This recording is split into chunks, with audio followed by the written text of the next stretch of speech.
بسم اللہ الرحمن الرحیم۔ السلام علیکم دوستو، امید ہے آپ سب خیریت سے ہوں گے۔ دربار رسالت میں مشہور شاعر اور صحابی رسول صلی اللہ علیہ وسلم جو پہلے نعت خواں بھی تھے، حضرت حسن بن ثابت رضی اللہ عنہ نے حضور نبی کریم صلی اللہ علیہ وسلم کے حسن و جمال کو انتہائی جمع اور خوبصورت الفاظ میں اس طرح بیان کیا ہے، یعنی آپ صلی اللہ علیہ وسلم سے حسین ترین میری آنکھوں نے کبھی دیکھا ہی نہیں، اور نہ کبھی کسی ماں نے آپ سے حسین ترین پیدا کیا۔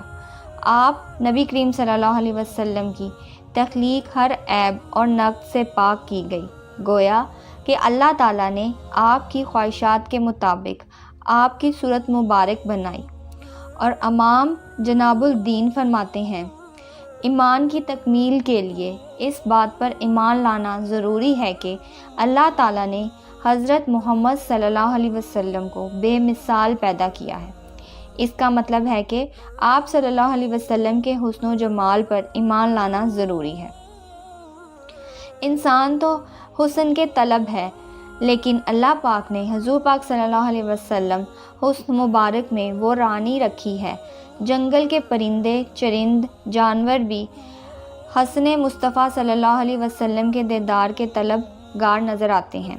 اس واقعے کو ایک بزرگ کچھ اس طرح سے لکھتے ہیں کہ جب حضرت حلیمہ سعدیہ رضی اللہ عنہ نے آقا کریم صلی اللہ علیہ وسلم کی پرورش کی تو آپ صلی اللہ علیہ وسلم کی دائی مبارک بھی رہی ہیں اور آپ کی رضائی والدہ بھی رہی ہیں۔ حضرت حلیمہ رضی اللہ عنہ جب آپ صلی اللہ علیہ وسلم کی پرورش فرما رہی تھیں تو اس وقت آپ صلی اللہ علیہ وسلم کی عمر مبارک 3 برس تھی۔ آپ صلی اللہ علیہ وسلم نے حضرت حلیمہ رضی اللہ عنہ سے ایک بار فرمایا، اماں میرے بھائی روزانہ کہاں جاتے ہیں؟ حضرت حلیمہ رضی اللہ عنہ نے کہا، بیٹا یہ بکریاں چرانے جاتے ہیں۔ رسول پاک صلی اللہ علیہ وسلم نے فرمایا، اماں میرا بھی دل کرتا ہے میں بھی اپنے بھائیوں کے ساتھ بکریاں چرانے جاؤں۔ حضرت حلیمہ سعدیہ رضی اللہ عنہ نے کہا، نہیں بیٹا تم بہت نرم و نازک ہو، کہیں آپ کو دھوپ نہ لگ جائے، اتنے پیارے اور حسین آپ کا چہرہ مبارک ہے، میں آپ کو کوئی تکلیف نہیں دے سکتی، آپ تو میرے شہزادے ہیں، آپ کو تکلیف نہیں پہنچا سکتی، آپ کے نرم و نازک قدم مبارک پر کوئی پتھر لگ جائے یا کوئی کانٹا چبھ جائے، کیونکہ آپ اتنے چھوٹے سے ہیں اور یہ بات میں برداشت نہیں کر سکتی۔ تو آپ رضی اللہ عنہ کی جو بیٹی تھیں وہ ساتھ کھڑی تھیں اور کہنے لگیں، اماں تم دھوپ کی بات کرتی ہو، جب میں بھائی محمد صلی اللہ علیہ وسلم کے ساتھ بکریاں چرانے جاتی ہوں تو آسمان سے بادل آ کر ہم پر سایہ کرتے ہیں۔ رسول پاک صلی اللہ علیہ وسلم نے جب یہ بات سنی تو اصرار کیا تو حلیمہ سعدیہ نے اجازت دے دی۔ رسول پاک صلی اللہ علیہ وسلم اپنی منہ بولی بہن کے ساتھ جنگل کی طرف بکریاں چرانے چلے گئے، آسمان سے ایک بادل کا ٹکڑا آپ پر سائے کیے ہوئے۔ 4-5 دن حضور پاک صلی اللہ علیہ وسلم جنگل میں بکریاں چرانے لیے جایا کرتے تھے۔ ایک دن حضرت حلیمہ رضی اللہ عنہ نے آپ کو روک دیا، بیٹا محمد صلی اللہ علیہ وسلم آج کے بعد تم نے بکریاں چرانے نہیں جانا، کیونکہ اب میں تمہیں کوئی تکلیف نہیں دے سکتی اور کوئی خطرہ مول نہیں لے سکتی۔ بیٹا مجھے تم سے بہت محبت ہے، اس لیے میں دوری برداشت نہیں کر سکتی، اس لیے آپ آج کے بعد گھر سے باہر نہیں جائیں گے۔ آپ صلی اللہ علیہ وسلم کو جب حلیمہ سعدیہ رضی اللہ عنہ نے روک دیا تو ایک دن بھی گزر گیا، دوسرا دن بھی گزر گیا، تیسرا دن بھی گزر گیا، اور آپ صلی اللہ علیہ وسلم جنگل میں بکریاں کو چرانے نہیں گئے۔ تیسرے دن حضور پاک صلی اللہ علیہ حضرت حلیمہ سعدیہ رضی اللہ عنہ کا بیٹا روتے ہوئے آیا۔ اماں حلیمہ نے پوچھا، بیٹا کیا ہوا، کیوں رو رہے ہو؟ بیٹے نے کہا، ہماری بکریوں کو شیر اٹھا کر لے گیا ہے۔ جب حضرت حلیمہ سعدیہ رضی اللہ عنہ نے یہ بات سنی تو آپ کی آنکھوں میں آنسو آ گئے۔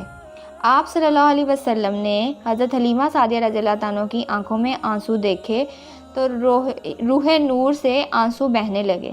بچپن ہی سے آپ کا دل نرم و ممائل تھا اور آپ کسی کا دکھ برداشت نہیں کرتے تھے۔ آپ صلی اللہ علیہ وسلم کہنے لگے، آپ کیوں روتی ہیں؟ حلیمہ سعدیہ نے کہا، بیٹا محمد صلی اللہ علیہ وسلم ہماری بکری کو جنگل میں موجود جو شیر تھا اٹھا کر لے گیا۔ رسول پاک صلی اللہ علیہ وسلم نے فرمایا، میری پیاری اماں رو نہیں، ہم ابھی اپنی پیاری بکری کو واپس لے کر آتے ہیں۔ حضرت حلیمہ سعدیہ رضی اللہ عنہ کے منع کرتی رہیں، لیکن سرکار نے کہا نہیں، ہم ابھی آتے ہیں۔ بستی سے جنگل کی طرف جب آپ آئے تو آقا نے آواز دی، اے جنگلوں کے شیروں، میری ماں حلیمہ کی بکریاں واپس کر دو۔ بس اتنا فرمانا تھا کہ جنگل کے شیر دوڑتے ہوئے حضرت حلیمہ سعدیہ کی بکری ساتھ لیے ہوئے آئے اور جھک کر کہا، آپ کو سلام کیا اور آپ کے قدموں میں بیٹھ گئے۔ تمام شیر ادب سے کہنے لگے، آپ پر ہماری جان قربان۔ آپ صلی اللہ علیہ وسلم نے فرمایا، اے شیرو، کیا تمہیں نہیں پتا تھا کہ یہ بکریاں ہماری ماں کی ہیں؟ بتاؤ، تم نے ہماری ماں کو تکلیف کیوں دی؟ وہ رو رہی تھیں، تم نے کیوں ان کی بکری کو اٹھایا؟ شیروں نے عرض کی، اے اللہ کے حبیب محمد صلی اللہ علیہ وسلم، آپ جنگل میں بکریاں چرانے کے لیے آتے تھے، ہم چھپ چھپ کر آپ کا دیدار کرتے تھے، آپ کے حسن و جمال کو دیکھتے تھے۔ کائنات نے بنانے والے نے اپنے محبوب کیسا بنایا ہے۔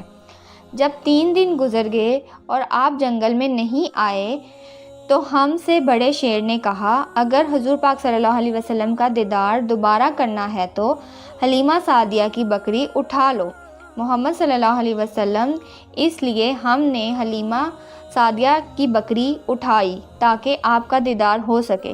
شیر کہہ کر سرکار دو عالم، ہم نے بکری کو کوئی نقصان نہیں پہنچایا اور نہ ہی بکری کو کھانا تھا، بس ہم نے بکری اس لیے اٹھائی کہ آپ کا دیدار مبارک ہو۔ سبحان اللہ۔